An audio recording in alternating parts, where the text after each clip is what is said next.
आज commodity market को देखें तो गोल्ड में तेजी बरकरार है, लेकिन चांदी ऊपरी स्तरों से कमजोरी दिखा रही है। चांदी अब 89,900 रुपए के नीचे आ चुकी है। लेकिन अब आपको आगे यहाँ पर क्या करना है? बेस मेटल्स में भी तेजी है। इस बेस मेटल्स में क्या मुनाफा वसूली आ सकती है? क्रूड में क्या करना चाहिए? साथ ही ग्वार की जो रफ्तार दिख रही है, ये रफ्तार इसे कहाँ तक लेकर जाएगी, इस पर आज चर्चा करेंगे। हमारे साथ तीन मेहमान हैं। भूपेश शर्मा हैं, टेक्निकल एनालिस्ट हैं बीकानेर से। हमारे साथ अनिंद बैनर्जी हैं कोटक सिक्योरिटीज से, और साथ ही पुखराज चोपड़ा होंगे, एग्री एक्सपर्ट्स। उनसे हम ग्वार पर राय लेंगे। चलिए, लेकिन शुरुआत हम करेंगे चांदी से। अनिंद बैनर्जी जी, चांदी की तेजी कल शानदार दिख रही थी, 2,000 रुपए तक बढ़ने के बाद अब यहाँ पर हल्की मुनाफा वसूली दिख रही है। अब क्या सलाह है? 90,000 के नीचे क्या करना चाहिए चांदी में? नमस्कार and a नमस्कार very sir. good morning to everybody. चांदी का एक्चुअली एक तरफ तो गोल्ड का सपोर्ट है विच इज पॉजिटिव, क्योंकि फेड कट के बाद गोल्ड में एक पॉजिटिव सेंटिमेंट है। और दूसरी तरफ अगर बेस मेटल्स की तरफ देखें, कॉपर, जिंक, एल्यूमिनियम, तीनों में ही एक अपवर्ड ट्रेंड है। तो इसके लिए एक तरफ बेस मेटल्स, दूसरी तरफ गोल्ड। इसके लिए चांदी में ट्रेंड अभी फिलहाल अपवर्ड है, मगर वॉलेटिलिटी काफी हाई रहेगा क्योंकि इसमें लॉन्ग पोजीशंस भी काफी बन चुके हैं। बट अगर स्पॉट सिल्वर के हिसाब से देखें तो 30-50, 30-40 डॉलर्स के आसपास it's a good buy. Stop loss रहेगा $30 के नीचे। ओवरऑल पोजिशनली हम लोगों को 32.5 दिखता है आने वाले हफ्तों में। ओके, आप बताइए भूपेश जी, आपकी राय क्या है? ट्रेडर्स के लिए क्या सलाह देंगे? 89,900 के नीचे है चांदी, करंट लेवल पे क्या ट्रेड बन रहा है? जी नमस्कार सर। चांदी की बात करें तो चांदी के बाजारों का ट्रेंड और मोमेंटम दोनों पॉजिटिव बने हुए हैं, और मुझे लगता है कि जब ट्रेंड और मोमेंटम दोनों पॉजिटिव बने हुए होते हैं तब इनमें खरीदारी की सलाह रहती है। तो किसी भी गिरावट पर बाजार 89,500 या 89,400 के आसपास मिलता है, तो जो सेफ साइड ट्रेडर हैं उनको यहाँ पर खरीदना चाहिए। और अन्यथा जो थोड़े रिस्क लेना चाहते हैं उनको 90,000 की चांदी खरीदनी चाहिए। 89,800 का स्टॉप लॉस लगाकर ऊपर में मुझे लगता है कि 90,400 और 90,600 के लक्ष्य संभावित रहेंगे। और देखिए, अब चांदी में लोअर लेवल से रिकवरी भी आ रही है। 90,000 के ऊपर वापस से चांदी चली गई है। गोल्ड में तेजी ज्यादा दिख रही है। गोल्ड 73,500 के ऊपर टिका हुआ है। क्या लग रहा है अनिंद बैनर्जी जी, कितनी तेजी गोल्ड में है? कब थक सकता है गोल्ड? देखिए, गोल्ड में अप ट्रेंड तो है, बट हम लोग के हिसाब से चांदी में ज्यादा पेस रहेगा, स्पीड रहेगा। गोल्ड में अपवर्ड एक ड्रिफ्ट बना रहेगा। हो सकता है आने वाले दिनों में 74,000 भी दिख जाए, मगर वो स्लोली ऊपर जाएगा क्योंकि काफी हद तक रैली कर चुका है बिफोर फेड। तो अपवर्ड ट्रेंड है, मगर स्लो अपवर्ड ट्रेंड रहेगा 74,000 की तरफ। टारगेट 4 जो आपने दिया है सर, ये क्या अगले हफ्ते तक वेट करना पड़ेगा या आज ही दिख सकता है शाम के सत्र में? नहीं, आई थिंक नेक्स्ट वीक तक वेट करना पड़ेगा, क्योंकि इसमें ब्रेकआउट जो था वो फेड के पहले ही हो चुका था, क्योंकि 25-30 के आसपास था कॉमिक्स के लेवल से अगर मैं देखूं डॉलर टर्म्स में। तो अभी 2600 के आसपास है लगभग। उसका जो टारगेट लेवल था वो जो अचीव कर चुका है। तो इसलिए यहाँ से जो अप ट्रेंड रहेगा वो धीरे धीरे जाएगा। तो I think end of next week तक हो सकता है 74,000 दिख जाए ऑन ओके, एमसीएक्स। आप बताइए भूपेश जी, आपके पास कोई ट्रेड गोल्ड में आज है या अवॉइड करने की सलाह देंगे?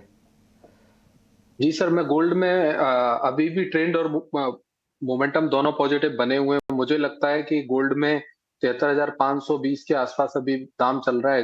खरीदारी करनी चाहिए, और यहाँ से खरीद कर इसमें 73,400 के नीचे का स्टॉप लॉस लगाएं। 73,650 और 850 तक के लक्ष्य आज शाम को संभावित देखे जा सकते। ओके, तो दोनों ही एक्सपर्ट्स यहाँ पर तेजी के रुख में है। भूपेश जी के जो टारगेट दिख रहे हैं वो आज के लिए है, और अनिंद बैनर्जी जी को लगता है कि अगले हफ्ते तक 74,000 की उम्मीद रखनी चाहिए गोल्ड में। क्रूड की बात करते हैं। कल शाम के सत्र में अच्छी तेजी दिखी थी, $75 के ऊपर ब्रेंट आ चुका था। आज हल्की नरमी है, 1/4 से आधे % की, 59.50 के नीचे। अब क्या करना चाहिए? ऑप्शन में कोई ट्रेड है क्या भूपेश जी? जी सर, ऑप्शन में मेरे पास ट्रेड नहीं है, परंतु है ना, मैं कहना चाहूंगा कि क्रूड जो अक्टूबर वायदा चल रहा है 5,940 के आसपास ट्रेड कर रहा है अभी। इसमें 5,920 या 5,900 के आसपास खरीदारी करनी चाहिए।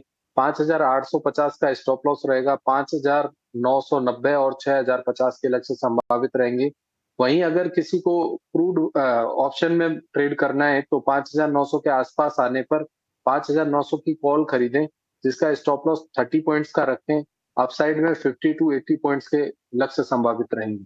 ओके, आप बताइए क्रूड पर आपकी राय क्या है, किस तरह से ट्रेड करना चाहिए यहाँ पर आप, अनिल बैनर्जी जी?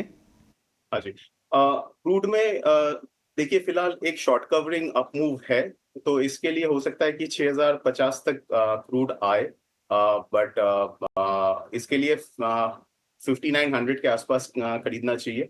आप उस टाइम में 5,900 का कॉल भी खरीदा जा सकता है, बट स्टॉप लॉस इसमें रहेगा 5850 के नीचे, क्योंकि अगर 5850 टूटता है तो ये जो अप ट्रेंड एक स्ट्रक्चर बना है ऑन चार्ट्स, तो उसमें ब्रेक डाउन आएगा, तो 5850 के नीचे स्टॉप लॉस होना चाहिए इन क्रूड। Okay, और नेचुरल गैस क्या सलाह देंगे अनिल बैनर्जी जी? तेजी पता ही नहीं चली, 218 के ऊपर आ चुका है, और तेजी बची है क्या एनजी में? देखिए एनजी में क्या है कि फिलहाल अभी अगर देखें तो अभी भी एक अप डाउन मूवमेंट चल रहा है, कोई स्ट्रेट अवे रन तो नहीं है एनजी में, बट एट लोअर लेवल्स इसमें खरीदा जा सकता है, क्योंकि जो ईआईए का जो अभी रिपोर्ट आया उसके हिसाब से जो सप्लाई है वो कम होते जा रहा है बिकॉज ऑफ लोअर प्राइसेस। तो एनजी में लोअर लेवल्स में खरीदा जा सकता है, बट इसमें बेटर होगा कि कॉल स्प्रेड से व्यू एक्सप्रेस करना देन फ्यूचर्स, क्योंकि ये काफी वॉलेटाइल रहेगा। ओके, तो वॉलेटाइल रहेगा तो ध्यान रखिए, अगर रिस्क ले सकते हैं तभी एंट्री करें, नहीं तो दूर रहे तो ज़्यादा बेहतर है एनजी में। और ये जो कॉल है वो सितंबर कॉन्ट्रैक्ट के लिए है, जिसका करंट भाव है 196 रुपये 90 पैसे, और उसे 10 रुपया और नीचे आए तभी आप एंट्री करें 202 205 के लिए, और अक्टूबर का वायदा 218 के करीब ट्रेड कर रहा है। मेटल्स की चाल देखते हैं। मेटल्स की तेजी, जो शुरुआती तेजी थी वो कम हुई है। जिंक कॉपर आज मजबूत दिखा रहा है, लेकिन एल्युमिनियम बिल्कुल सपाट अब है, 232 के नीचे आ गया है। लेड भी अब 186 के नीचे आ गया है, मामूली तेजी बची है। भूपेश जी बताइए, कुछ पसंद है? जी सर, बिल्कुल है ना। बेस मेटल्स की बात करें तो कॉपर में खरीदारी करना समझ आता है। 815 814 के आसपास इसमें खरीदारी करनी चाहिए। 812 का स्टॉप लॉस रहेगा, 816 और 821 के लक्ष्य रहेंगे। हो सकता है कि पिछले महीने के हाई के आसपास बाजार आता है 822 823 के आसपास, तो यहाँ पर एक छोटी सप्लाई देखने को मिले।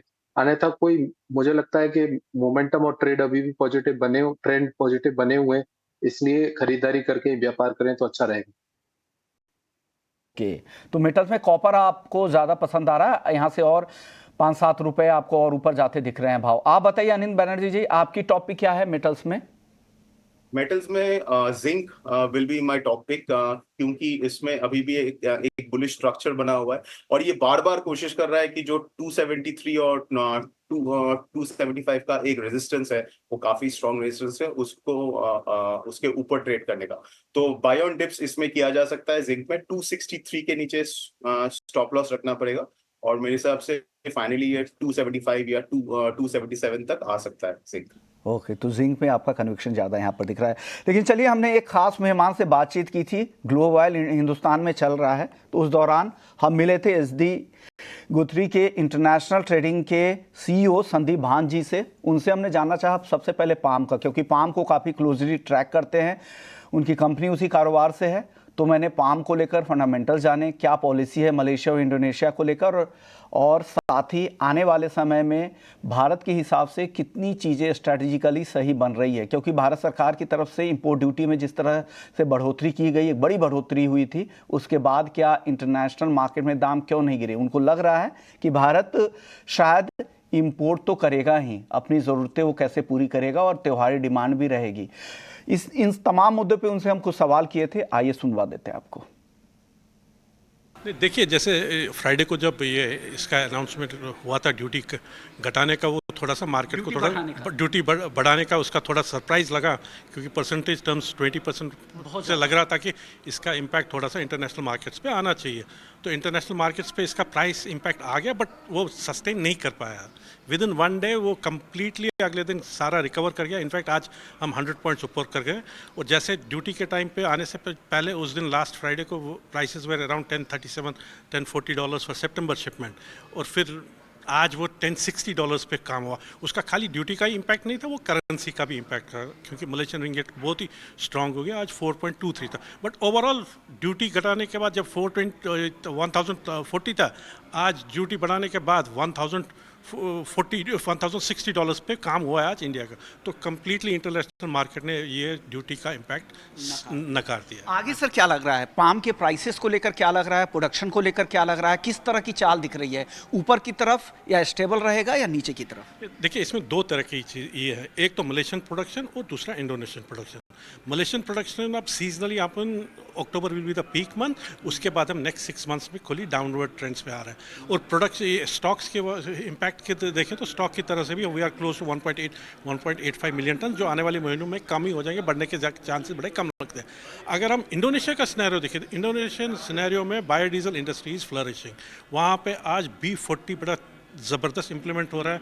जो भी CPO प्रोडक्शन वहाँ आता है उसको आज बायोडीजल इंडस्ट्री खरीद रही है CPO को, जिसके चलते वहाँ बायोडीजल इज फ्लरिशिंग और CPO का उतना ज़्यादा अवेलेबिलिटी है नहीं। और इंडोनेशिया में इस साल प्रोडक्शन बड़ा कम रहा है।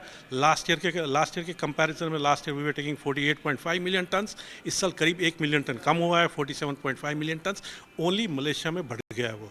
बट इन टोटलिटी कोई बढ़ोतरी और दोनों कंट्रीज में अगर दोनों मिला के देखें तो बड़ा नहीं है।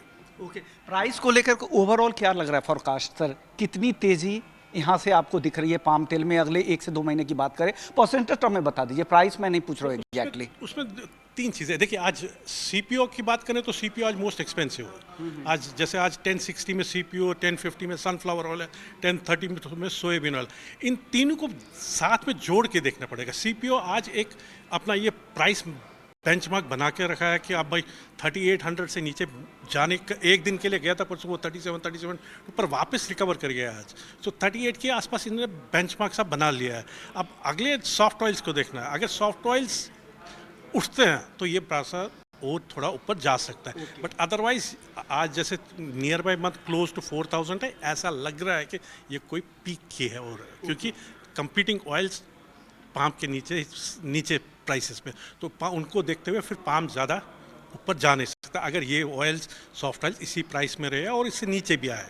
ओके संदीप जी, सनफ्लावर का प्रोडक्शन और खास करके कैनोला ऑयल जो इंटरनेशनल मार्केट में रेपसीड भी जिसे कहते हैं, घरेलू बाजार में सरसों भी कहते हैं, इन दोनों के प्रोडक्शन को लेकर थोड़ी चिंता है। तो क्या बाकी खाने के तेल के प्राइसेस को ये पुशअप कर सकते हैं, ऊपर ले जा सकते हैं? उसमें ये है कि देखिए, जो सनफ्लावर ऑयल अब प्राइस डिस्काउंट रहा नहीं।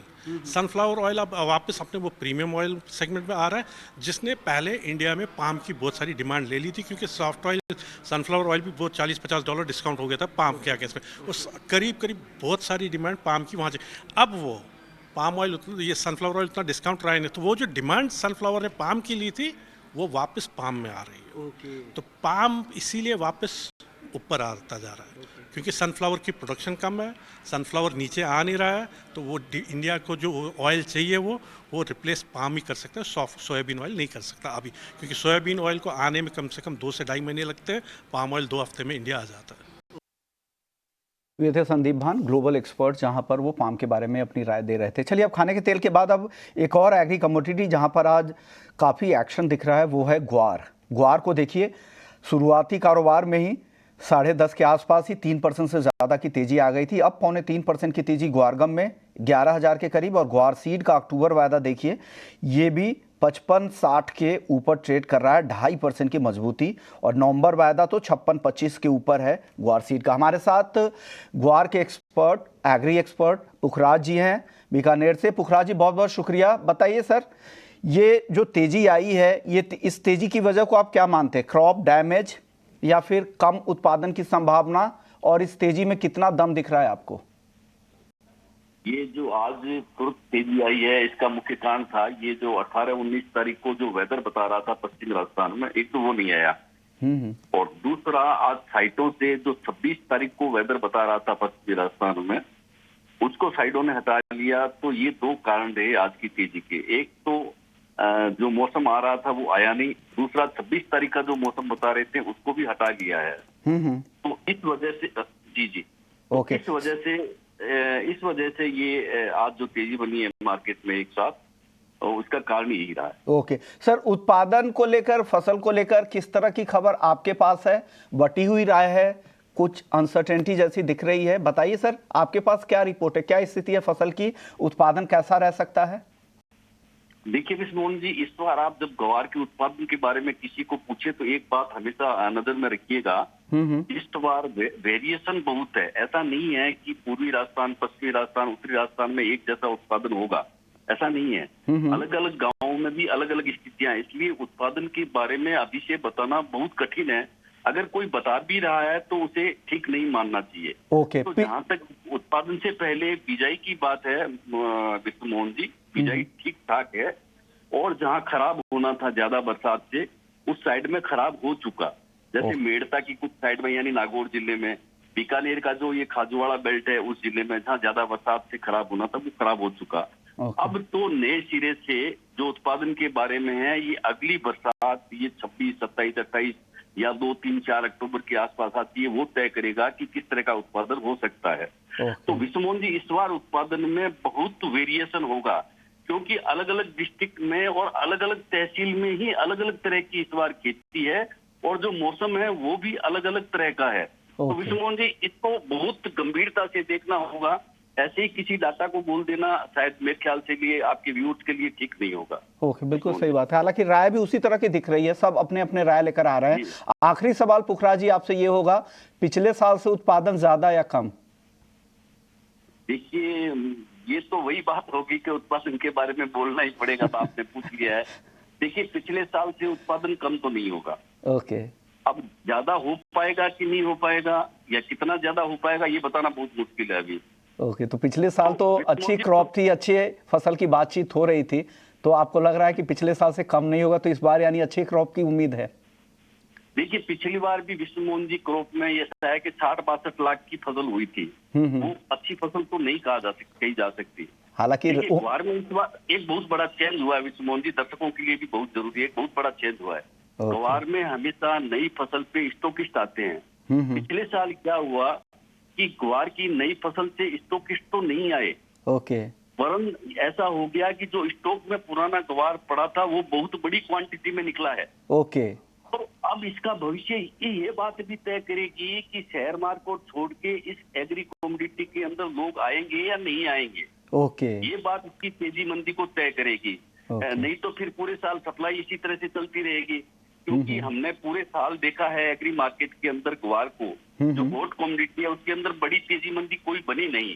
कभी 200 रुपए घट गए, कभी 100 रुपए बढ़ गए, मतलब ऐसे ही चलता रहा। ओके। तो अभी किसी बड़ी तेजी बंदी की संभावना से तो मैं तो इनकार करता हूँ। ओके, बिल्कुल सही बात है। हालांकि पिछले साल के भी उत्पादन के नंबर को लेकर काफी अलग अलग व्यूज थे, और इस बार तो स्थिति और ज्यादा अलग दिख रही है। शुक्रिया सर, आपने वक्त निकाला। लेकिन आज तेजी अच्छी दिख रही है, लोग खुश होते हैं राजस्थान के लोग जब इस तरह की तेजी आती है, क्योंकि घर घर की कमोडिटी राजस्थान में ग्वार है।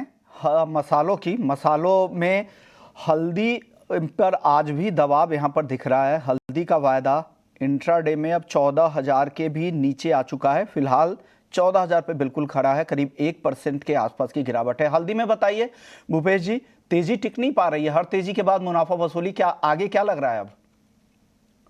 जी सर, हल्दी की बात करें तो हल्दी में मैंने बार बार चैनल को अवगत कराया है कि 14,500 के आसपास अच्छी खासी सप्लाई देखने को मिलेगी बार बार, और वही वैसा देखने को मिल रहा है। बार बार 14,500 से 600 के आसपास बाजार जाता है और वहां से अच्छी सप्लाई देखने को मिलती है। मुझे लगता है करंट भाव में भी हल्दी में बिकवाली कर सकते हैं। 14,300 के ऊपर का स्टॉप लॉस लगाए, नीचे में मुझे उम्मीद है कि 15,700 सॉरी 13,700 और 13,200 के लक्ष्य संभावित रहेंगे। और 13,200 तक भी आपको लेवल दिख रहा है। जीरा बताइए सर, तेजी ठीक ठाक आ गई है, आगे की राह कैसी दिख रही है जीरे की? जी, जीरे में अच्छी तेजी देखने को मिली है पिछले 2 ट्रेडिंग सेशन में, परंतु मैं कहूंगा कि 26,400 से लेके 26,800 के बीच में एक अच्छा सप्लाई जोन देखने को मिल सकता है। तो करंट भाव में खरीदारी से दूरी बनाने की सलाह रहेगी, और वहीं अगर बिकवाली की भी सलाह नहीं रहेगी। धनिया बताइए, धनिया दायरे में है, रिकवरी ठीक ठाक कोशिश अटेम्प्ट हुई थी, उसके बाद अब दायरे में लग रहा है, आगे की चाल? जी सर, धनिया की बात करें तो धनिया काफी महीनों से 7,400 से लेके 6,800 की जोन में चल रहा है। तो ये धनिया के लिए एक अपर बैंड रहेगा। 7,400 जब तक क्रॉस नहीं करता तब तक इसमें नई तेजी की संभावना नहीं है। नीचे मुझे लगता है बाजार 7,200 और 7,000 के भाव एक बार पुनः देखने को मिल सकते हैं। ग्वार पर आपका टेक्निकल व्यू क्या है भूपेश जी? क्या लग रहा है ग्वार में आगे? क्या ये तेजी है टेक्निकली, आपको लग रहा है कि मजबूत है, आगे भी ये तेजी कंटिन्यू होगी? जी सर, ग्वार में जो आज के भाव है वो कंप्लीटली स्पेक्युलेटिव भाव है, क्योंकि बाजार में जो खबर आई थी वो मार्केट बंद होने के बाद खबर आई थी और वो भी मौसम की खबर थी। उस खबर के कारण आज बाजार क्लियरली गैप अप खुला और वो गैप अभी तक बाजार सस्टेन कर रहा है। ऐसा पिछले 2 महीनों में देखा गया है कि जब बाजार गैप से खुलता है और ऊपर में ट्रेड करता रहता है सेम डे और अगले दिन वो सस्टेन नहीं कर पाता। तो पिछले 3 महीने में ये थर्ड अटेम्प्ट है बाजार का और मुझे लगता है कि ये भाव 5600 जो 10 के आज के हाई भाव बने, वो भाव क्रॉस करके बाजार ऊपर निकलेगा तब इसमें कोई नई तेजी बनेगी, अन्यथा बाजार एक बार पुनः 5,450 5,350 फिर से देखें। चलिए, अब एक खबर है वो आपको बता दे। वो खबर ये है, एग्री मिनिस्टर ने खुद इसे साफ किया है। कृषि मंत्री ने कहा है कि private procurement and stock scheme, जो पीएम आशा की जो सब स्कीम थी जिसके तहत एमएसपी पर प्राइवेट सेक्टर भी खरीदारी कर सकते थे, ये 2008 में इस स्कीम को लाया गया था। पीएम आशा के सब स्कीम के तहत इसे जोड़ा गया था। अब उन्होंने साफ कर दिया है कि एमएसपी पर खरीद में प्राइवेट सेक्टर का जो इन्वॉल्वमेंट होगा वो अब नहीं होगा। उस सब स्कीम को उन्होंने हटा दिया है और साथ ही राज्यों को उन्होंने अनुमति दे दी है कि भावांतर योजना लागू करे वो, और तिलहन और दलहन की जो खरीद है उसमें जो उन्होंने काफ़ी रिवैम्प किया है, बदलाव किया है, उसे अब राज्यों को भी उसे अवगत कराया जा रहा है ताकि वहाँ पर किसानों को नुकसान ना हो, ज़्यादा से ज़्यादा उनको बेहतर भाव दिया जाए। लेकिन चलिए, शो के समाप्ति में अब जाते जाते आपको विजय सॉल्वेक्स के एमडी विजय डाटा से हमने खास बातचीत की सरसों को लेकर, क्योंकि सरसों का कारोबार है उनका। उन्होंने क्या कहा है सरसों को लेकर, क्या दाम आगे बढ़ेंगे, आइए सुन लेते हैं।